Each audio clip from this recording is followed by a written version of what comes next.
Grupo número 6. Libro Capitalismo y Dictadura de Roberto Casá. Capítulo 7. Clases y lucha de clases. La estructura de clases antes de 1930. El análisis de la sociedad dominicana antes de la dictadura de Trujillo, particularmente, se debió a la definición de los grupos trabajadores, de la delimitación de los planos, de la definición de la existencia de las clases. En un primer momento era por lo económico, que proporcionaba una existencia objetiva. Por otro, lo supraestructural, que complementa la totalidad de las condiciones por la existencia integral de las clases. La primera estaba dada por las relaciones de producción objetiva y la segunda por la clase armada de conciencia de clase y actuando históricamente de acuerdo a ella. Se separa la conciencia de las clases dependiendo a la psicología. En primera instancia, la situación típica de una clase en el proceso de la producción, que tiene como finalidad situar el papel histórico del proletariado vía la teoría marxista y la acción del Partido Comunista. La relación entre la conciencia de clase y las clases varía entre los regímenes capitalistas y procapitalistas. La existencia de las clases en las sociedades precapitalistas y la integración totalizadora de los grupos sociales, en segundo lugar, por medio de la operación idealista que conduce a afirmar que para los tipos de sociedades anteriores, las clases no eran reconstruidas sino gracias a la intervención. Entre la conciencia de clase, podemos decir que es un producto de la sociedad capitalista de un momento superior de la existencia de la clase obrera. Este se plantea el establecimiento de las formas de conciencia social de las clases en los periodos precapitalistas y el capitalismo de poco desarrollo. Esto trasciende y se es denominado psicología de clase. Está la percepción inmediata de las relaciones, la conciencia de no tener que responder. Otras formas clasistas de conciencia social. La psicología de la clase son diferentes necesariamente en los regímenes capitalistas y en el capitalismo. Como parte del criterio de que las clases son totalidades concretas como resultado de las relaciones de producción, el papel que toman las relaciones económicas es un segundo contexto. Entonces, entre los problemas en la definición de la clase a inicios del siglo, se tiene que la estructura de la clase anterior a 1930, sobre todo en 1920, es una dominación ubicable en el proceso de transición desde la sociedad exclusivamente precapitalista, lo que explica el importante peso del sector precapitalista. La mayoría de los trabajadores del sector capitalista no están definitivamente separados por grupos de producción, sino que eran semiproletariados y su proletarización era parcial, el producto a una exportación en los procesos de acumulación originados en la búsqueda de los trabajadores de un salario que le permitiese la inserción en la economía del mercado.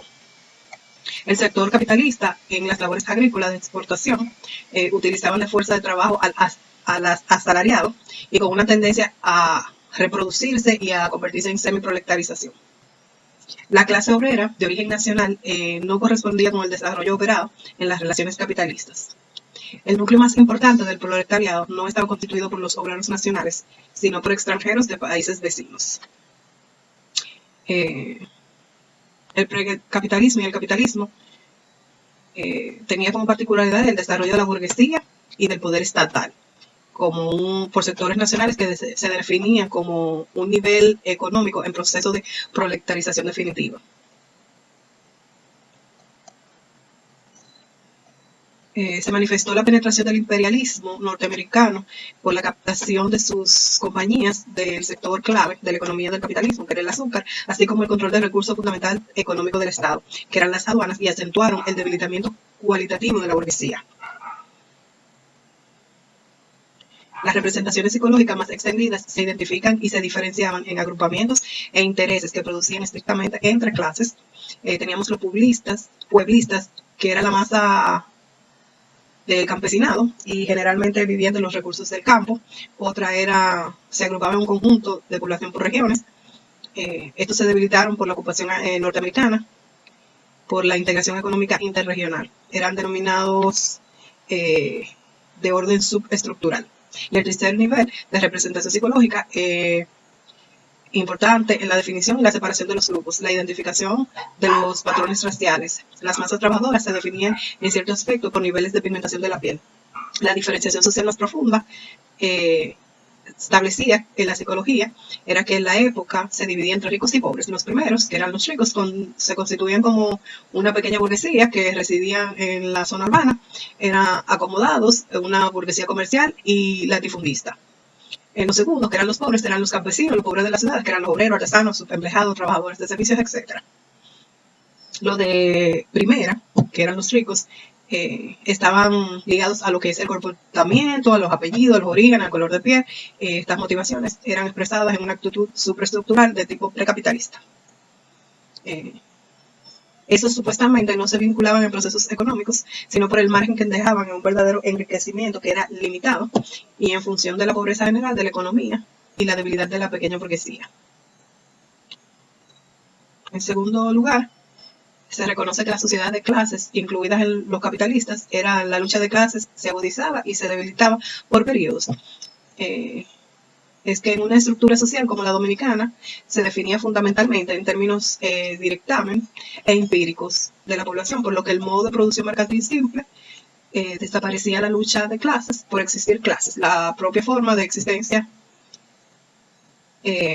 por los movimientos políticos sociales que existieron en el periodo a luz de los intereses que defendían las causas estructurales subyacentes. Estos conflictos políticos estaban determinados por la división de la sociedad en las clases y por el choque de intereses de fracciones y grupos determinados en diferentes factores. Tenemos la lucha de los gavilleros, que fue en 1922, producto de este enfrentamiento de los intereses del campesinado expropiado y proletarizado, y las corporaciones y compañías monopólicas imperialistas que llevaron a cabo dicho proceso. Eso es todo.